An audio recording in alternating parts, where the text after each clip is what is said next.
Inilah keutamaan membaca surah Al-Baqarah. Yang like, subscribe, dan share, semoga hidup Anda dirahmati Allah. Surah Al-Baqarah adalah surah kedua dan terpanjang dalam Al-Quran, yang berisi petunjuk hidup bagi umat manusia. Surah ini mencakupi berbagai aspek, mulai dari akidah, hukum syariat, hingga kisah-kisah umat terdahulu. Mempunyai 286 ayat, yang kebanyakannya diturunkan di Madinah. Surah ini dinamakan Al-Baqarah yang membawa maksud lembu betina.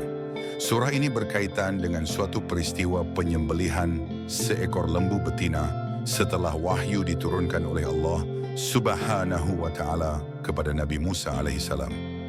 Wahyu yang diturunkan oleh Allah Subhanahu wa ta'ala kepada Nabi Musa alaihissalam ini ditujukan kepada Bani Israel yang bertelingkah dan berbunuhan di antara mereka, disebabkan oleh kematian seorang lelaki yang tidak diketahui siapakah pembunuhnya.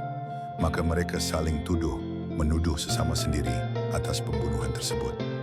Allah Subhanahu wa ta'ala kemudiannya menurunkan ayat 67 daripada surah ini yang memerintahkan mereka untuk menyembelih seekor lembu betina.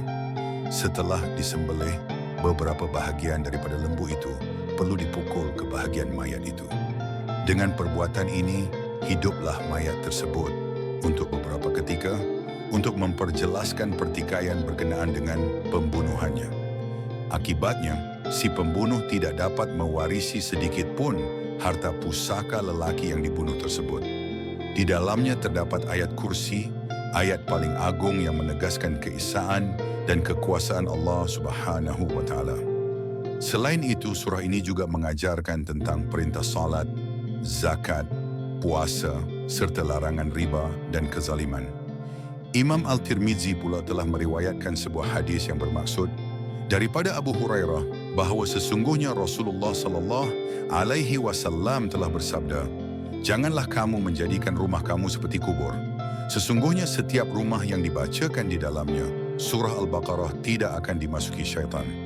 Maka mari kita perbanyak membaca dan mengamalkan isi surah Al-Baqarah agar hidup kita selalu dalam lindungan dan keberkahan Allah Subhanahu wa ta'ala.